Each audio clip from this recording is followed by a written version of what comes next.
Three. Hey everybody, my name's Ed. Okay, so today we're going to do another trade review. This time it's going to be Superman Red Sun. It's a miniseries. Originally, it was a miniseries from 2003. My trade collection is from 2023. The story is written by Mark Millar, with art by Dave Johnson and Killian Plunkett, inks by Andrew Robinson and Walden Wong. It's an Elseworld story where instead of baby Kyle's rocket from Krypton crashing in Kansas and him being raised by kindly farmers and growing up to be Superman fighting for truth, justice, the American way, his ship crashes in the USSR and he's raised to be the Superman of Russia fighting for the Soviet Empire. It plays out in close to real time over the time period of what was the Cold War in real life. So we'd say roughly from the late 40s to the 90s. This comic ends around, the story in the comic ends around 2001. The main characters appear to age in, if not exactly, but kind of close to real time throughout the story. So the story begins decades ago where the Daily Planet newspaper gets a report that the USSR has a new superhero. Much of the world, and especially USA, are in fear. It's a Cold War, and the fear is that Superman will tip the balance of world power in favor of the Soviets. Superman's personality is mostly a kind person who wants to help people, but he's a Russian patriot and he's a believer in Stalin or Stalinist beliefs, we'll say.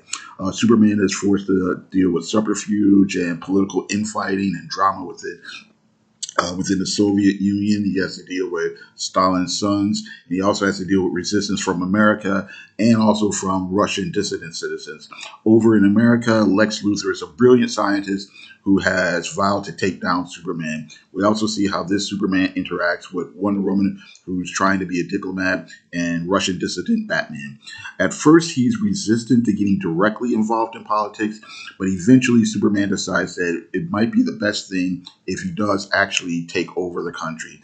And over the course of the story, we see the Soviet Empire expand and U.S. prosperity decline.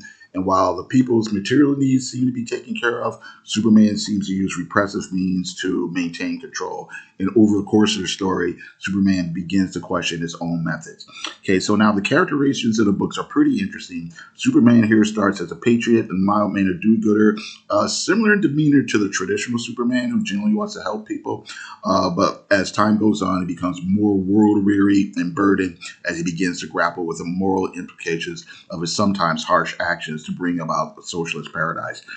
Batman is written as a dissident who's close to being, I'd say, maybe an anarchist. And Wonder Woman's portrayal, it's kind of iffy here to me.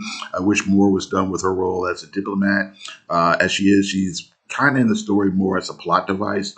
I did actually like the way that Lois Lane, Perry White, and Lex Luthor kind of play off each other.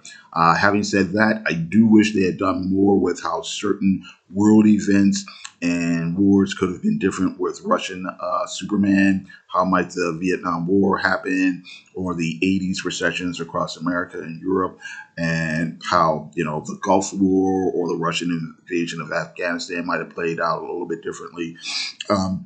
So now the art is pretty decent. The covers from Dave Johnson have a great design. They evoke old World War II, Cold War propaganda era posters. The interior pages are pretty solid. Nice work with the individual character figures. There's a couple fun redesigns of Superman and Batman. The art's mostly nice, clean lines, but the characters have just enough shadows and rendering, and there's just enough background detail to give it all away. There's solid layouts and storytelling, excuse me, with enough angles and changes to make things dynamic, even when people are just sort of standing around talking. Okay, so to wrap it up, Superman Red Sun is considered to be one of the standout Superman stories of the modern age by some fans. It has an interesting premise that does take an interesting look at what makes Superman Superman, and not by deconstructing him and turning him necessarily evil like you've seen in some other stories, but this one they're showing what he might have been like if he was raised in a different national nationalistic philosophy. That's what I want to say. More could have been done with the actual political ideologies presented, but this comic does, or the story does, have some compelling situations and interesting character takes. Okay, so that's it. I got to thank you very much for watching. I do appreciate it. You guys have a great day.